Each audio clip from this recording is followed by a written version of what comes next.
आधुनिक भारत के इतिहास में आज हम 1773 के रेगुलेटिंग एक्ट को देखते हैं। इससे पिछली वीडियो में हमने देखा कि भारत में भू राजस्व व्यवस्थाएं, जिसमें अंग्रेजों ने स्थायी बंदोबस्त, रैयत बाड़ी और महाल बाड़ी जैसी व्यवस्थाओं को लागू किया और किसानों से राजस्व को वसूला, जिससे किसानों का शोषण हुआ। और आज हम 1773 की रेगुलेटिंग एक्ट को देखते हैं। 1600 ईस्वी में ब्रिटेन की एक कंपनी है east India company. East India company Britain की कंपनी है।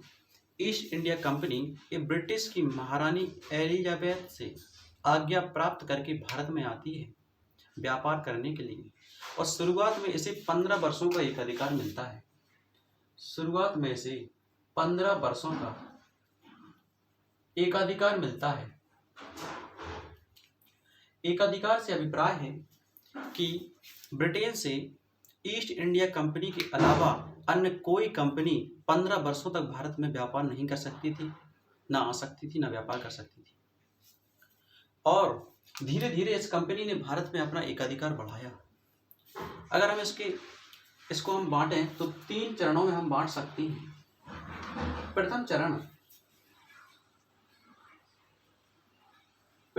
1600 ईस्वी में है, जब कंपनी की स्थापना हुई। 1600 ईस्वी से 1773 तक, 1600 ईस्वी से 1773 के मध्य में अंग्रेजों ने केवल व्यापार पर फोकस किया। अंग्रेजों ने व्यापार को बढ़ाया और दूसरे चरण देखें तो 1773 से 1858 के मध्य ये दूसरा चरण है। हम तृतीय चरण की बात करें तो 1858 से 1947 तक ये तृतीय चरण है।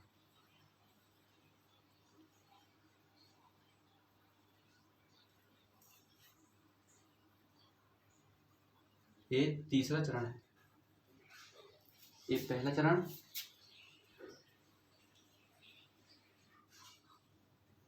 ये दूसरा चरण और ये तीसरा चरण।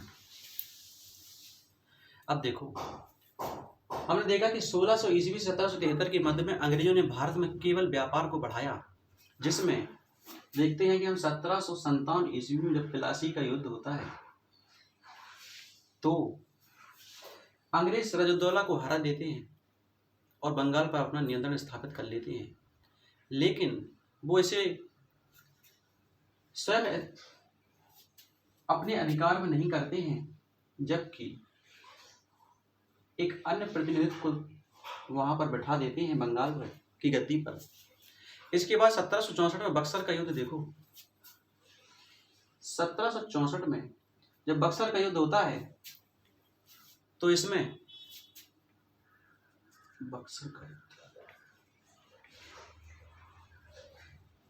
अंग्रेज युद्ध जीत जाते हैं और एक त्रिपुट सेना हार जाती है, जिसमें बंगाल की जो नवाब बना दी जाती है वो अवध के नवाब सुजाउद्दीन और मुगल दिल्ली के बादशाह हैं इस समय होती है 1764 के समय शाह आलम द्वितीय। ये तीनों सेना अंग्रेजों से हार जाती है और अंग्रेज शाह आलम द्वितीय के साथ इलाहाबाद की पहली संधि और अवध के नवाब सुजाउद्दीन के साथ इलाहाबाद की दूसरी संधि करते हैं। और इस संधि के लिए ब्रिटेन से लॉर्ड क्लाइव को बुलाया जाता है। जो इलाहाबाद की संधि 12 अगस्त 1765 पहली संधि और दूसरी संधि 16 अगस्त 1765 ईस्वी में होती है। इसका परिणाम ये निकलता है कि अंग्रेज इस संधि के तहत बंगाल, बिहार और उड़ीसा की दीवानी अपने पास ले लेते हैं और इसके बाद बंगाल में द्वैत शासन स्थापित कर दिया जाता है। 1765 ईस्वी में बंगाल में द्वैत शासन स्थापित कर दिया जाता है।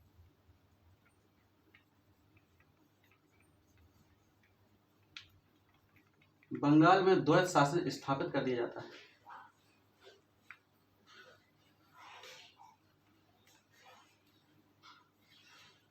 और द्वैत शासन का ये परिणाम निकलता है कि बंगाल में 1/3 जनसंख्या लगभग कम हो जाती है, जिसमें या तो वो भूख से मारे गए या पलायन कर जाती हैं।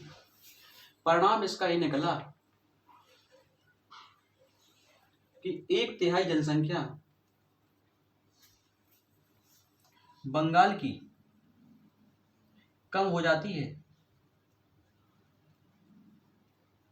या तो वो भूख से मारी जाती है या वो पलायन कर जाते हैं। फिर 1700 हमने देखा कि 72 में एक रेगुलेटिंग एक्ट आता है, जिसके तहत 1773 में बंगाल के जो गवर्नर थे वारेन हेस्टिंग्स, उन्हें बंगाल का गवर्नर जनरल बना दिया जाता है और वो 1773 इस बंगाल के गवर्नर जनरल बनने के बाद द्वैत शासन को हटा देती है। बंगाल में से द्वैत शासन समाप्त कर दिया जाता है। और इसके बाद द्वैत शासन को इतिहासकारों ने डाकुओं का शासन कहा है। के.एम. मणिक्कर ने इसे द्वैत शासन को डाकुओं का शासन कहा है। अंग्रेज भारत से पहले चाय को पहले ब्रिटेन ले जाते थे और उस पर टैक्स लगाते थे। टैक्स लगाने के बाद वो अमेरिका व अन्य देशों में बेची जाती थी चाय। लेकिन चाय का अमेरिका ने विरोध किया कि आप पहले अपने देश में चाय ले जाते हो और उसके बाद उस पर टैक्स लगाने के बाद हमें भी देते हो।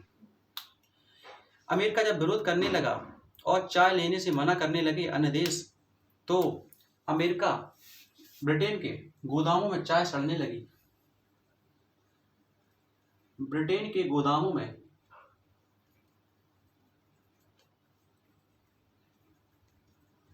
चाय सड़ने लगी और ये जो ब्रिटेन की कंपनी है ईस्ट इंडिया कंपनी, ये घाटे में जाने लगी और इसे ब्रिटेन में एक लोन अप्लाई करवाना पड़ा और ये लोन था 1 मिलियन पाउंड का। 1 मिलियन पाउंड का।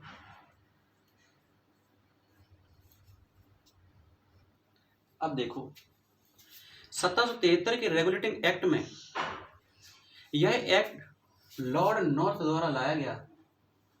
लॉर्ड नॉर्थ द्वारा रेगुलेटिंग एक्ट 1773 को लाया गया, जो उस समय ब्रिटेन के पीएम यानी कि प्रधानमंत्री हुआ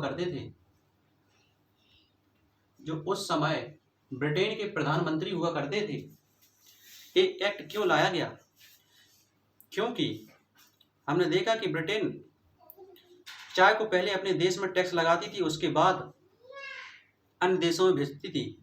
अमेरिका जैसे 2 देश इस चीज़ का विरोध करने लगे, जिससे ब्रिटेन के गोदामों में ईस्ट इंडिया कंपनी की चाय सड़ने लगी और कंपनी घाटे में जाने लगी और इसे ब्रिटेन में एक लोन अप्लाई करवाना पड़ा 1 मिलियन पाउंड का। अब देखो, क्योंकि वहाँ पर कंपनी में वहाँ के सांसद जो कि ब्रिटेन के और अमीर लोगों का पैसा लगा हुआ था, तो उन लोगों ने सरकार पर दबाव बनाया कि आप इस कंपनी को अपने हाथों में ले लें ताकि हमारा पैसा ना डूबे। तो सरकार ने कहा ठीक है, हम आपको लोन देंगे, लेकिन हम देखेंगे कि कंपनी घाटे में क्यों जा रही है। और एक जांच समिति बनाई गई। एक जांच समिति बनाई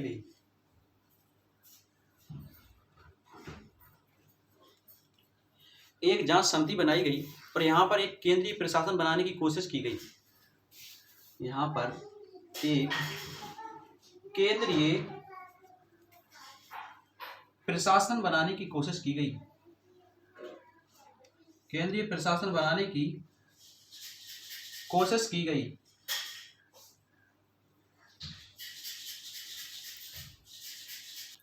और रेगुलेटिंग एक्ट जो 1773 का है, हम देखा कि कलकत्ता में जो बंगाल के गवर्नर होते हैं उनको बंगाल का गवर्नर जनरल बना दिया जाता है और इस गवर्नर जनरल के अधीन बंगाल के गवर्नर जनरल के अधीन बम्बई और मद्रास की प्रेसिडेंसी भी आ जाती है। इस प्रेसिडेंसी के अधीन जो बम्बई है वो प्रेसिडेंसी और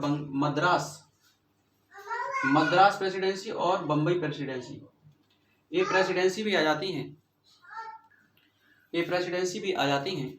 और जो गवर्नर जनरल की कार्यकारिणी परिषद है उसमें 4 सदस्य रखे गए। गवर्नर जनरल की कार्यकारिणी परिषद में 4 सदस्य रखे गए। इस परिषद द्वारा लिया गया निर्णय बहुमत के आधार पर होगा और इसमें वीटो पावर का प्रावधान नहीं रखा गया। कंपनी का जो बोर्ड ऑफ डायरेक्टर होता था इसमें 24 सदस्य होते थे। जो बोर्ड ऑफ डायरेक्टर है, बोर्ड ऑफ डायरेक्टर है, इसमें 24 सदस्य होते थे और इनका कार्यकाल 1 साल का होता था। लेकिन जब रेगुलेटिंग एक्ट 1773 का आया तो इस बोर्ड ऑफ डायरेक्टर का कार्यकाल 4 साल हो गया और बोर्ड देने का हक सिर्फ उसी को होगा जिसके पास 1000 पाउंड से अधिक के शेयर होंगे। 1000 पाउंड से अधिक के शेयर होंगे, अधिक के शेयर होंगे। जिसके पास 2-3 हजार या इससे भी अधिक है उनको 2-3 भी वोट देने का अधिकार दिया गया। और इसमें 25% मेंबर प्रतिवर्ष रिटायर्ड होते थे, यानी कि 6 सदस्य 25% मेंबर प्रतिवर्ष रिटायर्ड होते थे, प्रतिवर्ष रिटायर्ड होते थे। और यानी कि 6 सदस्य प्रत्येक साल रिटायर्ड होते थे और नए निर्वाचन होता था। और ये बोर्ड ऑफ डायरेक्टर अपनी रिपोर्ट ब्रिटिश संसद में रखते थे। ये अपनी रिपोर्ट कहाँ रखते थे? ब्रिटिश संसद में। ब्रिटिश संसद में अपनी रिपोर्ट रखते थे। और जो बंगाल में जो दीवानी न्यायालय था वहां पर उसकी जगह पर एक सुप्रीम कोर्ट की स्थापना की गई। 1773 के रेगुलेटिंग एक्ट के तहत 1774 में बंगाल में एक सुप्रीम कोर्ट की स्थापना की गई और इसके अधिकृत क्षेत्र रखे गए बंगाल, बिहार और उड़ीसा। यानी कि 1773 रेगुलेटिंग एक्ट के तहत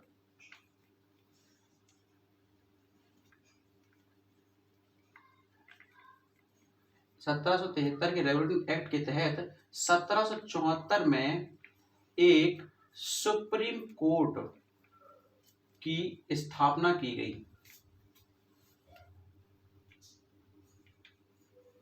सुप्रीम कोर्ट की एक स्थापना की गई। और इसके अधिकृत क्षेत्र की बात करें तो बंगाल तो है ही, बिहार और उड़ीसा, बिहार और उड़ीसा इस सुप्रीम कोर्ट के क्षेत्र के अधिकृत आ गए। तथा बाद में भारतीय लोगों के लिए प्रावधान रखा गया कि भारतीयों की जो न्याय प्रक्रिया में भारतीय धार्मिक सामाजिक रीति रिवाजों को ध्यान में रखे जाएंगे और शेष बाकी प्रक्रिया ब्रिटिश संसद के हाथों में होगी, यानी कि ब्रिटिशों के हाथ में होगी। चूंकि कंपनी में भ्रष्टाचार था इसलिए कंपनी के जो कर्मचारी थे उनका वेतन को बढ़ा दिया जाता है। यानी कि यहाँ पर कंपनी के इसी रेगुलेटिंग एक्ट में कंपनी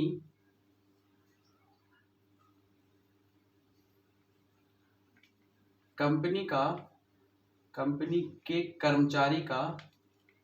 कर्मचारियों का वेतन बढ़ा दिया जाता है।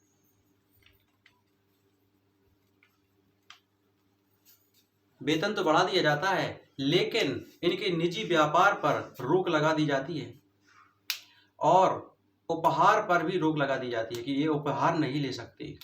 सुप्रीम कोर्ट में 4 जज रखे गए जिनमें से 3 अन्य न्यायाधीश और 1 मुख्य न्यायाधीश थे। और उस समय मुख्य न्यायाधीश हुए थे sir Elijah Impey. Supreme court के चीफ जस्टिस यानी कि मुख्य न्यायाधीश Elijah Impey, sir Elijah Impey थे और 3 अन्य न्यायाधीश रखे गए।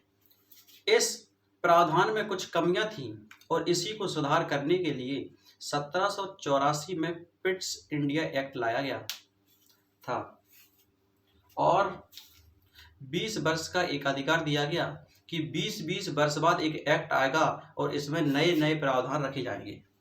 लेकिन इसमें कुछ कमियां थीं, जैसे कि सभी गवर्नर अपनी मर्जी से काम करने के इच्छुक थे। सुप्रीम कोर्ट और गवर्नर जनरल, जो कि 1773 के बाद गवर्नर जनरल बना दिया गया, उनके कार्यों को स्पष्ट नहीं बताया गया था। कंपनी के कर्मचारियों के वेतन में वृद्धि तो की गई, लेकिन भ्रष्टाचार बंद नहीं हुआ। यानी सभी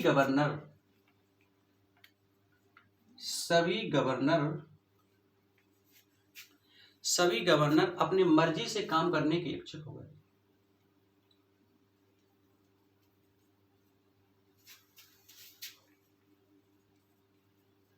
अपनी मर्जी से काम करने के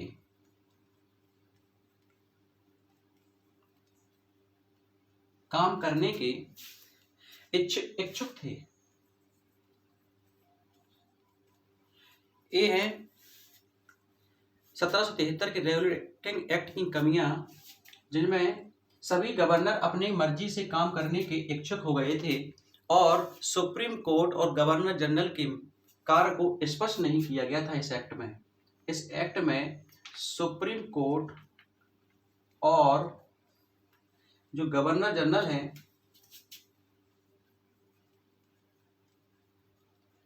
गवर्नर जनरल के कार्य स्पष्ट नहीं किए गए।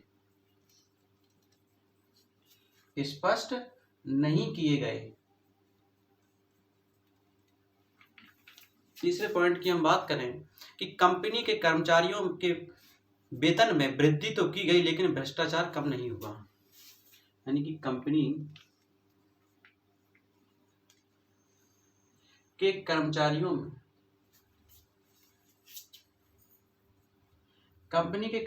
के वेतन में वृद्धि तो की गई, लेकिन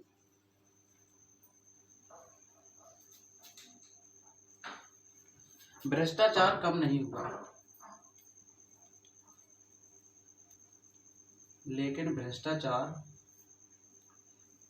हुआ।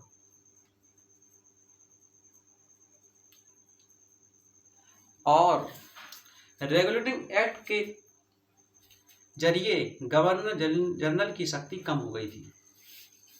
एक पॉइंट और है कि रेगुलेटिंग एक्ट के जरिए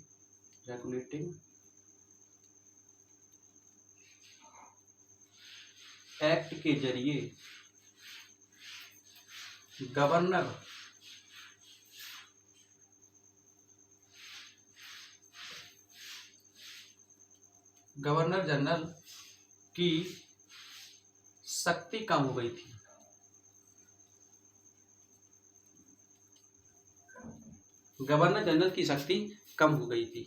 तो ये हैं 1773 के रेगुलेटिंग एक्ट की कमियां, और इन कमियों को दूर करने के लिए पिट्स इंडिया एक्ट 1784 लाया गया। तो मिलते हैं नेक्स्ट वीडियो में। यदि आपको हमारी वीडियो अच्छी लगी हो तो चैनल को लाइक करें, सब्सक्राइब करें। धन्यवाद।